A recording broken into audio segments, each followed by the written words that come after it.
ಹೆಸರು ಬಿಜೆಪಿ ಆಫೀಸಲ್ಲಿ ಇವತ್ತು ಪ್ರಮುಖವಾಗಿ ಕಾಂಗ್ರೆಸ್ ನಾಯಕರು ಒಂದಿಷ್ಟು ಪ್ರತಿಭಟನೆಯನ್ನ ಆಕ್ರೋಶವನ್ನು ವ್ಯಕ್ತಪಡಿಸ್ತಾ ಇದ್ರು. ಈ ಕುರಿತಾಗಿ ನಮ್ಮ ಚಿಕ್ಕಮಾಸ್ವಾಮಿ ಮೊದಲನೇದಾಗಿ ಈ ರೀತಿಯಾದಂಥ ಒಂದು ಪ್ರತಿಭಟನೆ ಪ್ರತಿ ಬಾರಿಯೂ ಕೂಡ ಇದೆಲ್ಲ ಪ್ರತಿಭಟನೆ ಏನಕ್ಕಾಗುತ್ತೆ ಅಂದರೆ ಅದೆಲ್ಲ ನಾಟಕ, ದೌರಾಟದ ಥರದ ನಾಟಕ. ಅದನ್ನೆಲ್ಲ ಪ್ರತಿಭಟನೆ ಏನಕ್ಕಾಗುತ್ತೆ? ಪ್ರತಿಭಟನೆ ಅಂದರೆ ಏನು ಅಂತ ನಮ್ಮನ್ನು ಕೇಳಿ. ನಾವು ಹೋರಾಟ ಯಾವ ಥರ ಹೋರಾಟ ಮಾಡಿದ್ದೀವಿ ಅಂದರೆ 3 ದಿನ 4 ದಿನ ಬಂದು ನಡೆಯೋಂಗೆ ಮಾಡಿದ್ದೀವಿ. ಮತ್ತು ಇಷ್ಟಕ್ಕೂ ಇಂದಿರಾ ಗಾಂಧಿ ತುರ್ತು ಪರಿಸ್ಥಿತಿ ಹೇರಿದ ಸುಳ್ಳ, ಸಂವಿಧಾನವನ್ನು ಹೋಮಕ್ಕೆ ತಳ್ಳಿ ಮನಸೋ ಇಚ್ಛೆ ಹಲ್ಲೆ ಮಾಡಿ ಮನುಷ್ಯರ ಮೇಲೆ ಹಲ್ಲೆ ಮಾಡೋದು ನೋಡಿದ್ದೀವಿ. ಸಂವಿಧಾನದ ಮೇಲೆ ಹಲ್ಲೆ.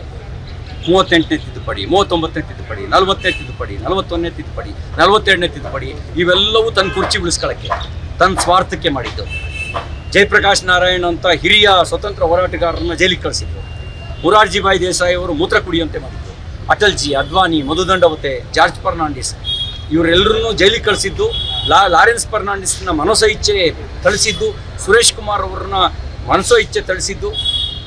ಇಷ್ಟು ಮಾತ್ರ ಅಲ್ಲ, ಪ್ರಜಾಪ್ರಭುತ್ವವನ್ನೇ ಬಂದಿಖಾನೆಯಲ್ಲಿ ಇಟ್ಟಿದ್ದು, ಪತ್ರಿಕಾ ಸ್ವಾತಂತ್ರ್ಯ ಹರಣ ಮಾಡಿದ್ದು ಶ್ರೀಮತಿ ಇಂದಿರಾ ಗಾಂಧಿ ಅವರು. ಅವ್ರ ಮಗ ಸಂಜಯ್ ಗಾಂಧಿ ಯಾವುದೇ ಸಾಂವಿಧಾನಿಕ ಹುದ್ದೆಯಲ್ಲಿ ಇರಲಿಲ್ಲ. ನಸ್ಬಂದಿ ಹೆಸರಿನಲ್ಲಿ ನರ ಕಟ್ ಮಾಡೋ ಕೆಲಸ ಮಾಡಿದ್ದ ಮನುಷ್ಯ.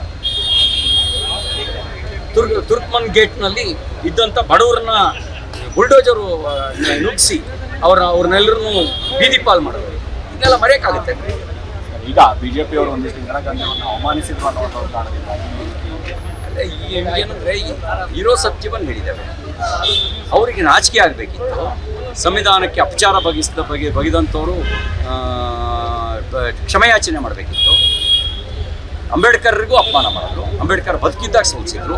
ಸತ್ತಾಗ 3 ಅಡಿ 4 ಅಡಿ ಜಾಗ ಕೊಡದೆ ಅಪಮಾನ ಮಾಡಿದ್ರು. ನಿಮಗೆ ನೆಹರು ಅಂಬೇಡ್ಕರ್ ಹೆಸರಿನಲ್ಲಿ ಒಂದು ಸ್ಮಾರಕ ಮಾಡಕ್ಕೆ ಬಿಟ್ಟಿದ್ರ? ಭಾರತ ರತ್ನ ಕೊಟ್ಟಿದ್ರ? ಶ್ರೀಮತಿ ಇಂದಿರಾ ಗಾಂಧಿ ಅಜೀರ್ಣ ಆಗುವಷ್ಟು ಬಹುಮತ ಇತ್ತು. ಅಂಬೇಡ್ಕರ್ರಿಗೆ ಭಾರತ ರತ್ನ ಕೊಡಲಿಲ್ಲ, ತನಗೆ ತಾನೇ ಕೊಟ್ಕೊಂಡ್ರು. ಅಂಬೇಡ್ಕರ್ ಹೆಸರಿನಲ್ಲಿ ಒಂದು ರಸ್ತೆಗೆ ಹೆಸರಿರಲಿಲ್ಲ, ಒಂದು ಸ್ಮಾರಕ ಮಾಡಲಿಲ್ಲ. ರಾಜೀವ್ ಗಾಂಧಿ 400ಕ್ಕೂ ಹೆಚ್ಚು ಸೀಟು, ಅಂಬೇಡ್ಕರ್ ಹೆಸರಿನಲ್ಲಿ ಒಂದು ಸ್ಮಾರಕ ಮಾಡಲಿಲ್ಲ. ನಮ್ಗೆ ಹೆಮ್ಮೆ ಇದೆ ರೀ. ನಮ್ಮ ಮೋದಿ ಅಂಬೇಡ್ಕರ್ರ ಪಂಚಧಾಮಗಳನ್ನು ಪಂಚತೀರ್ಥಗಳನ್ನಾಗಿ ಅಭಿವೃದ್ಧಿಪಡಿಸಿದ್ದಾರೆ. ಬೆಂಗಳೂರಿನಲ್ಲಿ ಅಂಬೇಡ್ಕರ್ ಹೆಸರಿನಲ್ಲಿ ಒಂದು ದೊಡ್ಡ ಸಭಾ ಮಂಟಪನೇ ನಿರ್ಮಾಣ ಮಾಡಿದ್ದಾರೆ. ಅಲ್ಲ, ಡೆಲ್ಲಿನಲ್ಲಿ ಒಂದು ದೊಡ್ಡ ಸಭಾ ಮಂಟಪನೇ ನಿರ್ಮಾಣ ಮಾಡಿದ್ದಾರೆ. ಇದು ನಾವು ಹೃದಯದಲ್ಲಿ ಇಟ್ಕೊಂಡಿದ್ದೀವಿ. ಈ ಸಂವಿಧಾನದ ಮೇಲೆ ಮನಸೋ ಇಚ್ಛೆ ಹಲ್ಲೆ ನಡೆಸಿ ಅಂಬೇಡ್ಕರ್ ನಿರಾಕರಿಸಿದ್ರು ಜಾತ್ಯತೀತ ಮತ್ತು ಸಮಾಜವಾದ ಪದ ಸೇರಿಸೋದಕ್ಕೆ. KT ಶಾ 1948 ನವಂಬರ್ ಡಿಬೇಟ್ ನಡೆಯುತ್ತೆ, ಕಾನ್ಸ್ಟಿಟ್ಯೂಷನಲ್ ಡಿಬೇಟು. ಆ ಡಿಬೇಟ್ನಲ್ಲಿ KT ಶಾ ಪ್ರೆಸೆಂಟ್ ಮಾಡ್ತಾರೆ. ಇದನ್ನು ನಮ್ಮ ಭಾರತವನ್ನು ಪ್ರಜಾಸತ್ತಾತ್ಮಕ,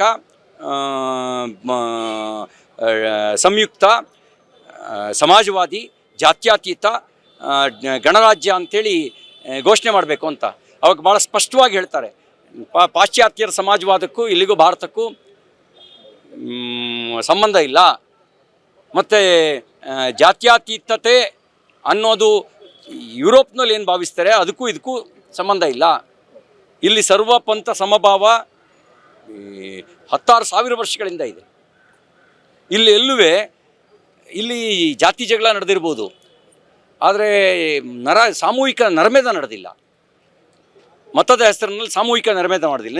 ರೀಸೆಂಟಾಗಿ ಸೌತ್ ಆಫ್ರಿಕಾದಲ್ಲಿ ಮತದ ಹೆಸರಿನಲ್ಲಿ 1000 ಜನರನ್ನು ಕೊಂದಿದ್ದಾರೆ ರೀಸೆಂಟಾಗಿ. ಆ ಥರ ಇಲ್ಲೇನೂ ನಡೆದಿಲ್ಲ. ಸರ್, ರಾಜ್ಯದ ಕಾಂಗ್ರೆಸ್ ಬಗ್ಗೆ ಏನಂತೀರಾ? ಈ ರೀತಿಯಾದಂಥ ಪರಿಸ್ಥಿತಿಗಳು ಬಂದಂಥ ಸಂದರ್ಭದಲ್ಲಿ ನೀವು ಹೋರಾಟ ಮಾಡೋದನ್ನು ನಮ್ಮ ಹತ್ರ ಟ್ರೈನಿಂಗ್ ತಗೊಳಕ್ಕೆ ಹೇಳಿ, ಹೆಂಗೆ ಹೋರಾಟ ಮಾಡಬೇಕು ಅಂತ. ಹೆಚ್ಚಿನ ಸುದ್ದಿಗಳಿಗಾಗಿ ನಮ್ಮ ಚಾನೆಲ್ನ ಸಬ್ಸ್ಕ್ರೈಬ್ ಮಾಡಿ.